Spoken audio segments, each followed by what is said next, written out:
Hi guys, welcome back to CJ's Keto Kitchen. If you are looking for home-style recipes made ketogenic that the whole family will enjoy, you've come to the right channel. And tonight we are making fat bombs, and they are going to be keto peanut butter cup fat bombs. So come along with me and let's get started.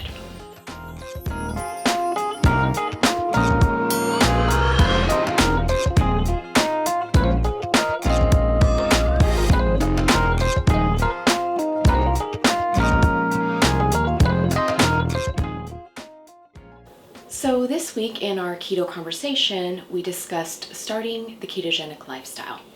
And this recipe could be very helpful just for that. Fat bombs are a great energy source, and they can also help you as you are weaning away from sugars and becoming a fat burner. It's very easy. It only has 4 ingredients. So let's go ahead and get started. If you are looking for more easy, simple ketogenic recipes, then definitely check out our cookbooks. So I'm going to begin in a small bowl, and inside my small bowl I am starting with 2 tablespoons of melted butter. So to my melted butter I'm going to be adding 1/3 of a cup of cocoa powder. So this is just 100% unsweetened cocoa powder. You can use any brand that you like. And once again, that is 1/3 of a cup.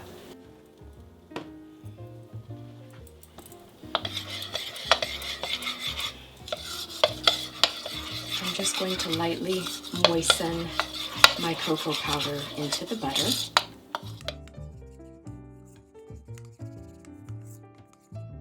I'm going to sweeten this chocolate mixture a little bit with some powdered confectioner's erythritol.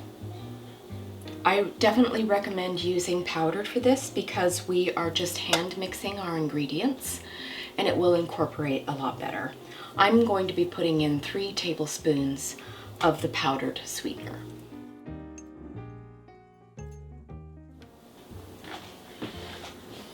I'm also going to do a squirt of liquid sweetener. For our family personally, we like the combination of the two to help offset the cooling taste that can sometimes happen with erythritol products. Next, I am going to put in 1 teaspoon of vanilla extract. And I am going to stir that in again.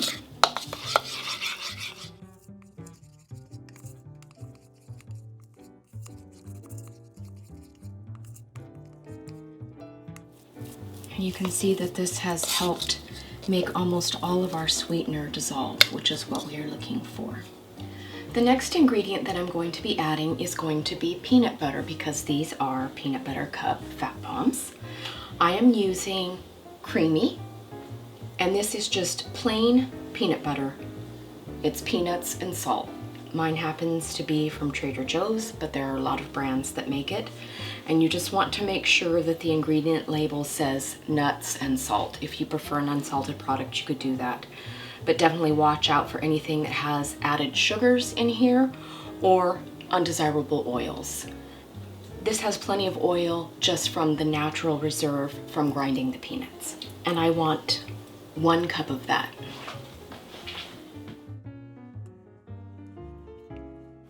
And I'm just taking my spatula to get all of the peanut butter out of my measuring cup. And once again, I'm going to combine these ingredients. Being sure to scrape the bottom. You can use a silicone spatula if you'd like, but I happen to prefer a metal spoon for the first initial combining of this particular mixture. And we have a nice, beautiful, creamy dough forming. And it has pulled together very nicely. Okay, now I can get out my silicone spatula for the next step. It is nice and creamy and soft, and that is what we are looking for. So I have my spatula here, and I'm just scraping the sides of the bowl. My spatula had a little bit of reserved peanut butter. Okay, so the next ingredient that I'm going to be adding is some ground up chocolate chips. This is 1/4 cup of regular sugar-free chocolate chips. You can use any brand that you like. As of right now, there are no brands that make a sugar-free mini chocolate chip, which would be ideal in this step. So instead, I just put these through my mini food processor to make them a little bit smaller and crumblier, so it will go farther into our fat bombs. So I'm going to put that in and mix it together. And this is going to give our fat bomb a nice chunky texture. When we bite into it, it's very pleasant. If you don't happen to prefer that and you want your fat bomb to just be creamy, you can omit the chocolate chips. Additionally, you could put other ingredients in here if you liked. You could do some chopped fresh peanuts. That would also be very delicious here. Okay, so we have our beautiful fat bomb dough. You can see that it is very soft, and that is a good thing. That is the nature of fat bombs.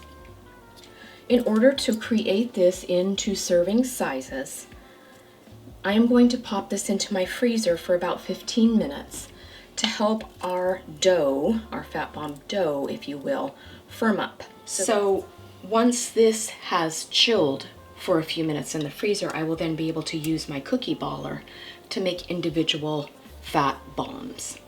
So that is what I will be doing, but first of all, this is going to go for a ride in the freezer for about 15 minutes.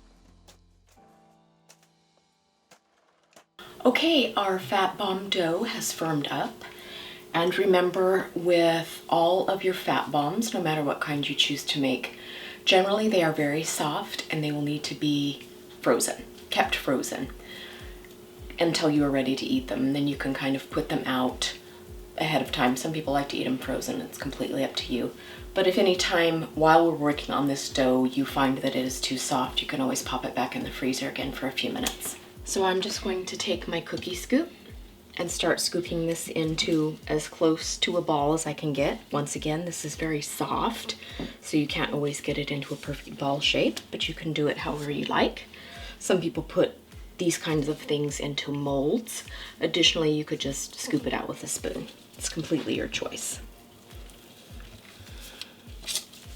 So I'm just going to kind of take it in the ball form, like so, and just lightly roll it around. I have gloved up my hands just to help prevent the warmth of my hands from making our fat bombs kind of get a little warm faster. And I'm just going to keep doing this. I have a silicone lined baking tray here. If you don't have a silicone mat, you can always use parchment paper. That works really well also, because you want to be able to get these off once you have put them back in the freezer and you want to put them in your container. Having something like this makes them pop off a lot easier. So I'm just going to continue forming these into balls, and then I will show you the next step.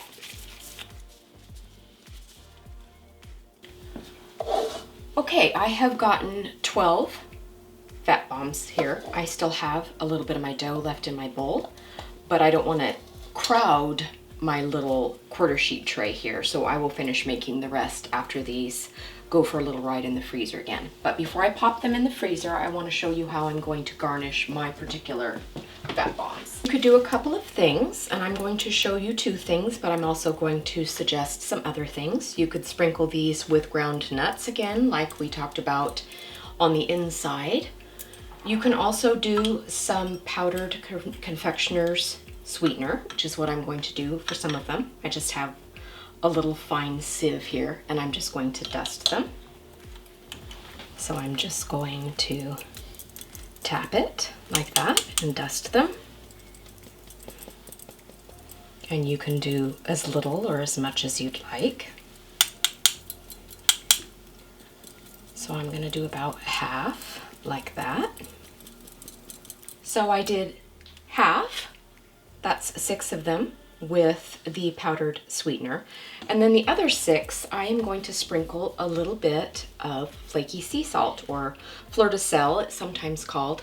This is just large flakes of sea salt, usually harvested from Iceland or the south of France. And it's just big pieces. And that's going to give us kind of our, you know, salty sweet.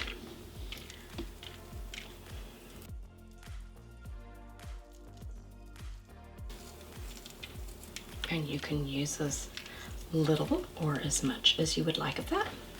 So that is how I am decorating my peanut butter cup fat bombs. I am going to pop these back into the freezer so that they firm up, so that I can remove them from the tray and then put them in another container for storage, and so that CJ can do his taste test. Here are our beautiful keto peanut butter cup fat bombs. We have one sprinkled with fleur de sel, which is flaky sea salt, and one with a little bit of powdered natural sweetener. And CJ is going to taste them for us. Hi. Hi. It's time to eat some chocolate. Yep. Nobody hates doing that. That's interesting. I get more chocolate chips this time. The flaky salt one, it gives it a different flavor. It's good. I'm kind of wondering though, we should have just used regular sea salt. That might be a little bit too salty? for some people. I think it's good though. But it definitely gives it a pop. Think of the two, the salted or the other one. I think I like the dusted one better. Yeah. It's just milder. So, but this, the flaky salt one is good too. Good. They're both good. Good. That's kind of what they look like. Mm-hmm. Yep, just like a regular truffle. Yep, and they're starting to melt. Yep, that's because you're hot stuff. Yeah. Thanks. Bye.